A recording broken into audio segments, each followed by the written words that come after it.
अस्सलाम वालेकुम। दुनिया का एक इंतहाई अजीबो-गरीब इंसान है, अमेरिकी शहरी जिसका नाम है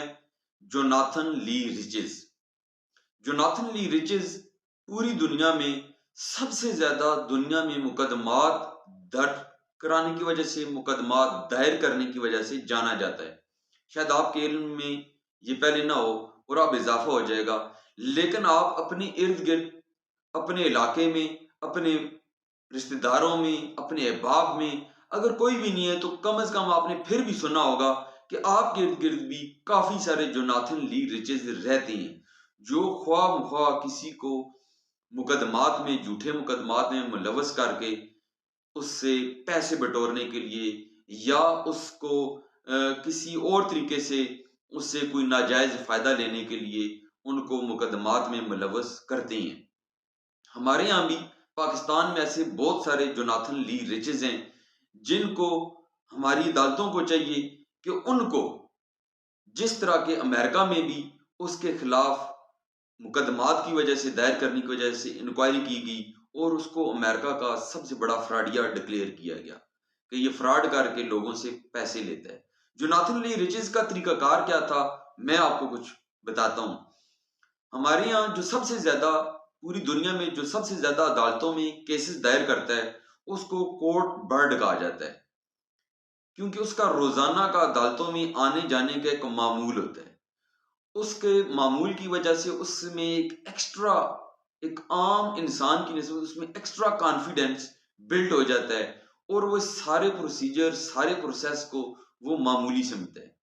वो इसे अपनी इंसल्ट नहीं समझता। वो ये नहीं समझता कि लोग मेरे बारे में क्या कहेंगे, बल्कि वो सिर्फ़ और सिर्फ़ देख रहा होता है कि मेरा मफ़ाद क्या है। वो अपने मफ़ाद के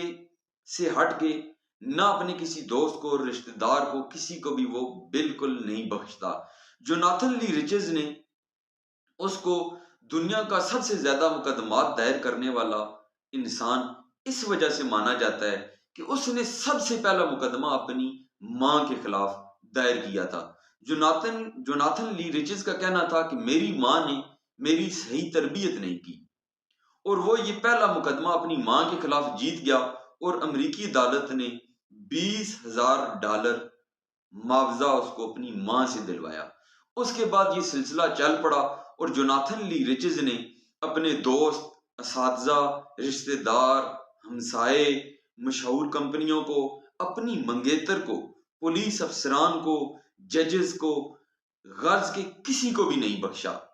जोनाथन ली रिचेज़ ने एप्पल कंपनी और आईफ़ोन कंपनी के ओनर स्टीव जॉब्स को, बेनज़ीर भुट्टो को और general Pervez Musharraf, George W Bush, attorney general of United States और इसी तरह दीगर कई ऐसे लोग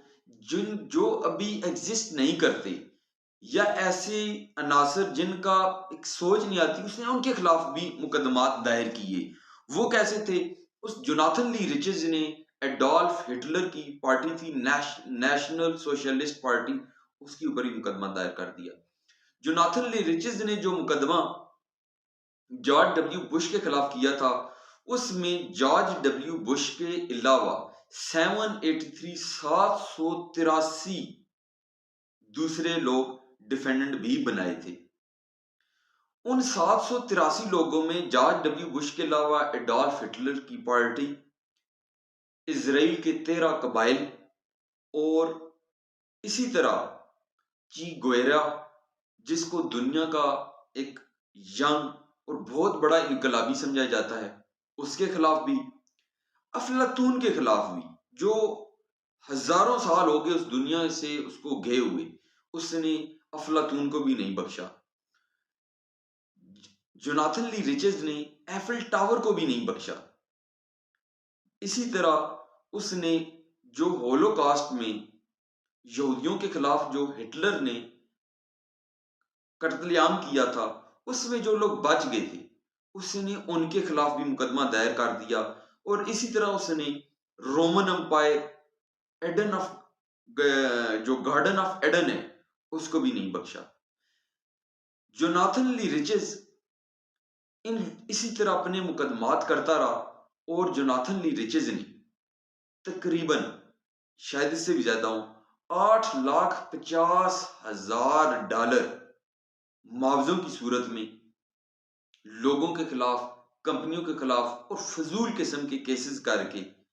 बटोर लिए, मुआवजे की सूरत में, हरजानों की सूरत में।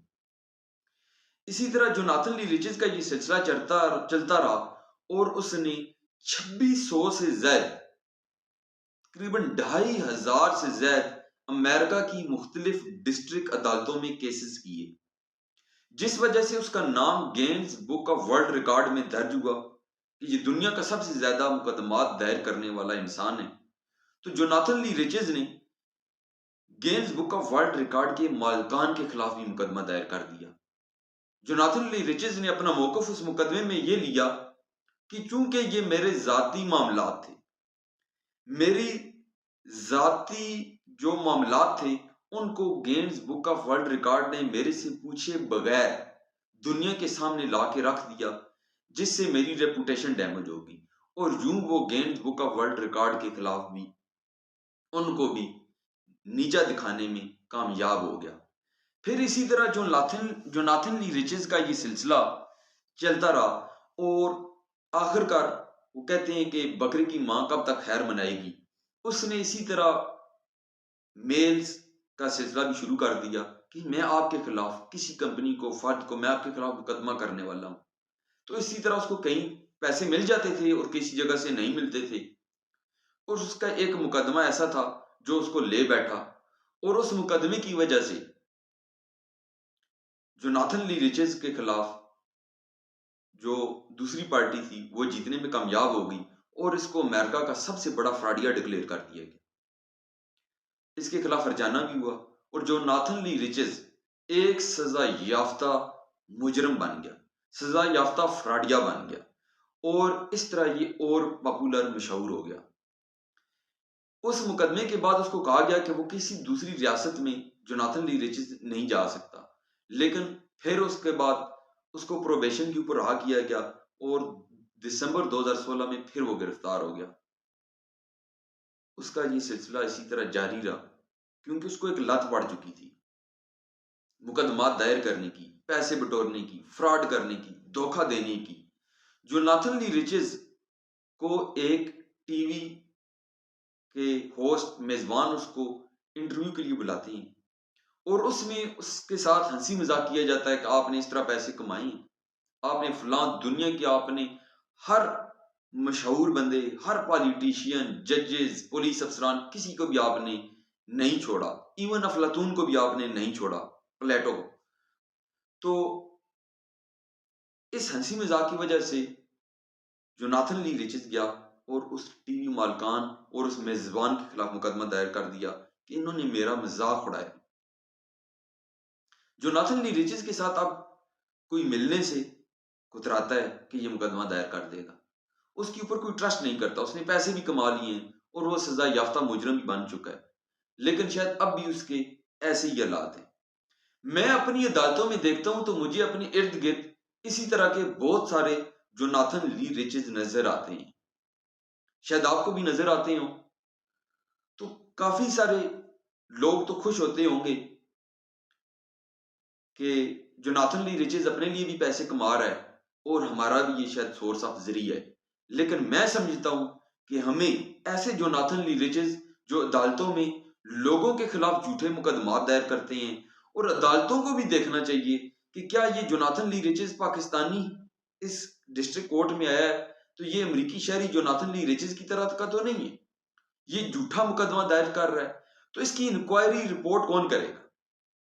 एक रिकॉर्ड होना चाहिए, एक मैकेनिज्म होना चाहिए, और ताकि हर किसी को एक सिविल कोर्ट के अंदर भी किस तरह का, मैं समझता हूँ, सिस्टम हो कि अदालतों को पता चल जाए कि इससे पहले इस बंदे ने कितने मुकदमात दायर किए हैं और उन मुकदमात की नोयत क्या थी। आया ये जोनाथन ली रिचेज की तरह कोर्ट बर्ड तो नहीं है? अगर वो ऐसा है तो उसको